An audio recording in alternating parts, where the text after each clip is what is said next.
Salut à tous, c'est Florian du site IT Connect. Alors, après avoir vu dans une précédente vidéo comment utiliser l'outil Windows Sandbox sur Windows 10 pour créer un environnement complet en mode bac à sable, je vous propose aujourd'hui de voir une autre fonctionnalité qui s'appelle Microsoft Defender Application Guard, qui reprend un peu ce principe-là, mais plutôt que d'avoir un environnement complet avec un bureau et tout ça où on va pouvoir installer des logiciels, etc., comme on a pu le voir. D'ailleurs, je vous invite à regarder cette vidéo si elle vous intéresse. Et ben, là, on va simplement pouvoir lancer un navigateur en mode isolé. Donc, c'est-à-dire que sur notre PC, on pourra avoir Edge lancé en mode normal et Edge lancé en mode isolé, en mode sécurisé, grâce notamment aux fonctionnalités de virtualisation de Windows, pour pouvoir aller visiter des sites un peu suspects ou des choses comme ça, sans risquer d'altérer son système principal. Donc là, on est plus sur du bac à sable, mais au niveau applicatif, on va dire directement, sans avoir un environnement complet. Et donc Application Guard, en fait, fonctionne également avec la suite Office pour ouvrir les documents qui proviennent d'emplacements non approuvés dans un processus Word, PowerPoint ou autre, isolé et sécurisé, là encore pour protéger votre système et vos données. Alors pour commencer cette vidéo, je vous invite déjà on va prendre connaissance des différents prérequis d'Application Guard. Alors il faut savoir que c'est une fonctionnalité qui s'appuie sur la virtualisation, comme je le disais. Donc ça va nécessiter d'activer les extensions de virtualisation au niveau du processeur, que ce soit de l'Intel ou de l'AMD, de la même manière qu'on l'a fait pour Windows Sandbox et de la même manière qu'on le fait également pour installer Hyper-V ou une autre solution de virtualisation sur un PC. Alors le processeur doit être de 64 bits et la RAM de minimum de 8 Go. Donc c'est un prérequis relativement élevé vis-à-vis de la RAM. Donc ça peut être contraignant, notamment si on veut tester ça dans une VM, mais on y reviendra. Et au niveau du stockage, 5 Go minimum, ça devrait aller. S'il vous reste moins de 5 Go, déjà faut s'inquiéter un petit peu. Et concernant, donc j'ai oublié la partie CPU sur le slide. Donc pour le CPU, il faut au minimum 4 cœurs. Même si on verra que ça peut très bien fonctionner avec seulement 2 cœurs. Au niveau du système Windows, donc il faut minimum la version 17.09 de Windows 10, soit en version entreprise, professionnelle ou éducation. Par contre, ce ne sera pas possible d'utiliser Application Guard sur la version famille. Alors, c'est pas supporté par Microsoft d'utiliser cette fonctionnalité dans une VM ou en mode VDI, c'est-à-dire de la virtualisation directement de poste de travail. Par contre, c'est possible malgré tout. D'ailleurs, c'est comme ça moi que je vais procéder aujourd'hui. Je vais l'activer dans une VM. Donc, je vais vous montrer tout ce processus-là aussi, ce qui vous permet également de faire des tests plus facilement de votre côté.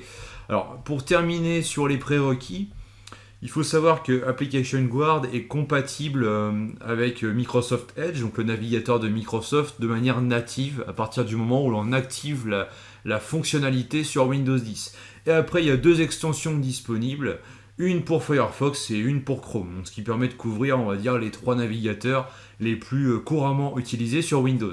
Et enfin, donc, j'ai parlé de l'intégration de cette fonctionnalité avec Office, donc c'est compatible avec la suite Office 365.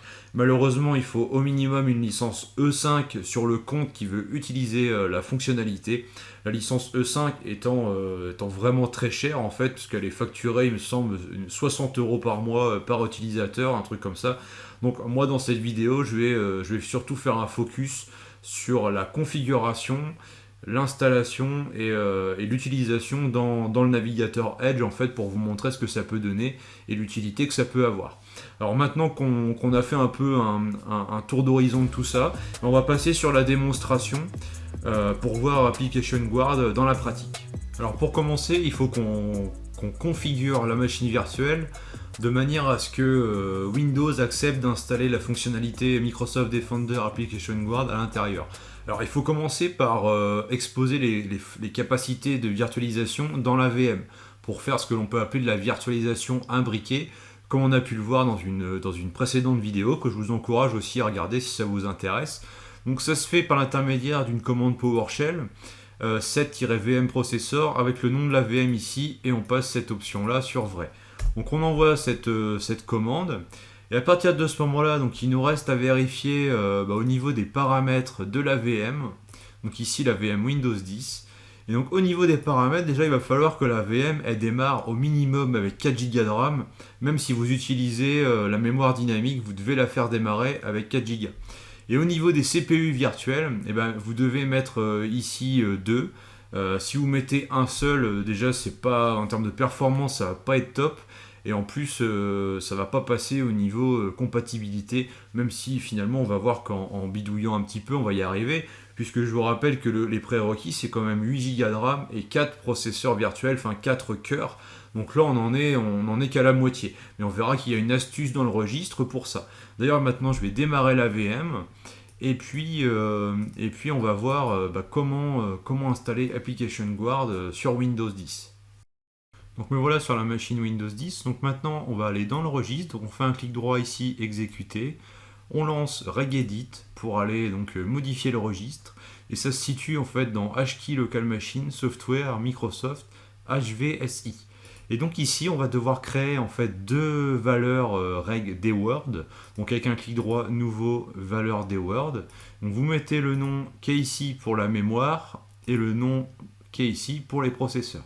Et donc en fait, si on regarde cette valeur-là, j'ai mis 4 pour lui dire qu'en fait, pour la fonctionnalité, là, c'est le minimum de mémoire requis, c'est 4 Go et ce n'est pas 8. Et pareil pour le nombre de processeurs. Donc de cette façon-là, on va écraser en fait indirectement les prérequis Microsoft pour pouvoir installer Application Guard sur notre VM. Donc une fois qu'on a fait comme ça la configuration nécessaire, eh ben, on peut aller dans Programmes et fonctionnalités, enfin activer ou désactiver des fonctionnalités Windows. Et ici, on va retrouver dans la liste notre fameux Application Guard qui est ici. Donc moi, je l'ai déjà installé pour gagner un peu de temps. Donc vous cochez la petite case, vous faites OK, ça va s'installer. Et là, vous devez redémarrer la machine. Tout en sachant que c'est bien sûr possible en PowerShell. Donc je vais vous mettre la ligne de commande à l'écran si vous souhaitez le faire en PowerShell et gagner un peu de temps vis-à-vis des clics. Donc voici la ligne de commande, c'est du classique, sauf qu'on précise voilà, la fonctionnalité que l'on veut installer. D'ailleurs ça s'appelle ici Windows Defender Application Guard, puisqu'avant Microsoft Defender s'appelait Windows Defender. Donc initialement c'était le nom de la fonctionnalité et on voit ici que c'est resté. Alors pour ma part, maintenant je vais vous laisser redémarrer votre machine et puis je vais basculer pour vous faire une démo avec Edge une fois que l'on a donc installé la fonctionnalité. Donc là je suis sur mon poste avec Application Guard installé, donc je peux utiliser Edge de manière totalement transparente, enfin classique en fait. Et si je regarde en haut à droite, là dans le menu, j'ai une nouvelle entrée qui est arrivée. Donc je peux faire une nouvelle fenêtre Application Guard. Et donc là, c'est là où donc j'ai cliqué dessus. Donc là, il y a un nouveau processus qui va se lancer en tâche de fond. Et en fait, Windows est en train de me lancer un Edge isolé et sécurisé. Donc comme on peut le voir ici, il est en train de lancer le nouvel onglet. D'ailleurs, dans la barre des tâches de Windows, on peut voir qu'il y a l'icône Edge classique et un icône Edge, on va dire, sécurisé dans Application Guard. Donc à partir de là, je ne suis plus connecté à mon profil dans Edge. Je suis vraiment dans un environnement isolé qui ne va laisser aucune trace sur le système, en tout cas par défaut, et qui me permet de naviguer en toute sécurité sur Internet, sur Google ou sur Qwant ou sur votre moteur de recherche favori pour démarrer votre recherche. Maintenant, ce que je vais vous montrer, parce que là c'était le mode autonome, on va dire, où on peut l'installer sur son PC et puis le lancer quand on en a besoin. Il n'y a pas de gestion, on va dire, d'entreprise. Je vais vous montrer le mode gérer, le mode entreprise. Mais avant ça, ce qu'on va faire, c'est qu'on va aller s'intéresser aux différents paramètres d'Application Guard dans Windows 10. Donc en fait, si vous allez dans le panneau de paramètres de Windows 10, ensuite dans mise à jour et sécurité, sur la gauche, vous allez dans sécurité Windows, et là vous avez contrôle des applications et du navigateur. Donc vous cliquez là-dessus, il va vous ouvrir le centre de sécurité Windows, Et dans la partie contrôle des applications et du navigateur, on retrouve la partie navigation isolée qui fait référence à Microsoft Defender Application Guard. Et là, on a modifié les paramètres, donc on va cliquer dessus, et là on voit qu'on a différentes options. Alors en fait, par défaut, l'Edge il est vraiment isolé, il n'a pas accès à votre webcam, il n'a pas accès au copier-coller, il ne peut pas enregistrer de données sur le PC, voilà, tout ça c'est vraiment isolé. Si on veut ouvrir un peu les vannes et permettre quelques fonctionnalités, par exemple l'enregistrement des fichiers, il va falloir venir ici et cocher la case enregistrer les données. Et de la même façon, on a le copier-coller, l'impression de fichiers, caméra et microphone et la partie graphisme avancé. Tout en sachant qu'à chaque fois qu'on modifie un paramètre, il faut penser à redémarrer comme c'est précisé ici.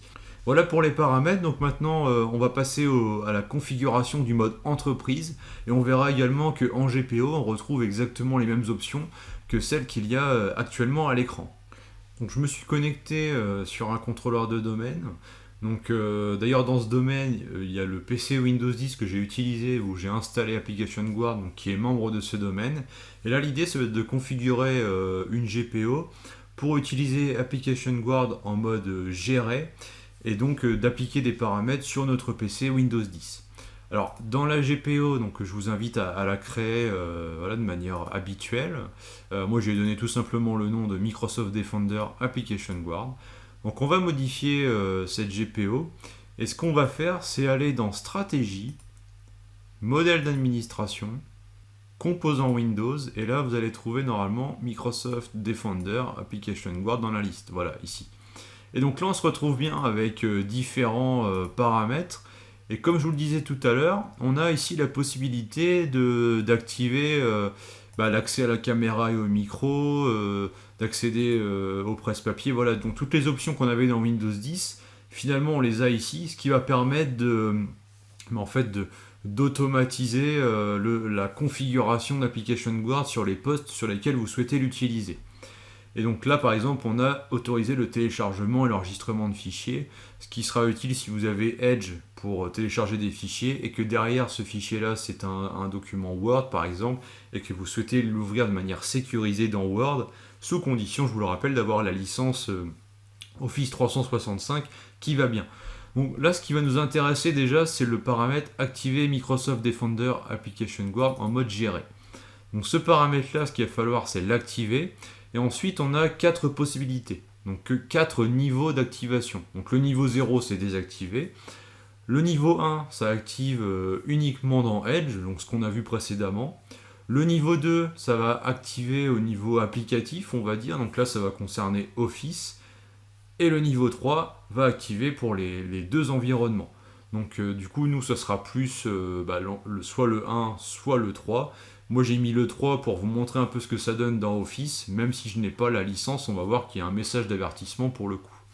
Donc là, on valide comme ceci, et on va devoir aller dans une autre partie de la GPO, donc toujours dans ordinateur, modèle d'administration, mais cette fois-ci dans réseau, puis dans isolement réseau, et là on a le paramètre domaine de ressources d'entreprise hébergé dans le cloud. Et donc là en fait il va falloir définir les domaines que vous souhaitez autoriser à ne pas utiliser l'application Guard. Donc il faut bien comprendre qu'en activant le mode géré, en fait, toute la navigation que vous allez faire va basculer en mode sécurisé dans un container Edge Application Guard, à l'exception des domaines que l'on va déclarer ici et qui vont correspondre finalement aux applications de votre entreprise ou différents sites partenaires. Donc là, ici, on va mettre par exemple un premier domaine. Ensuite, on met un pipe, on met donc .microsoft.com si on veut mettre un autre domaine.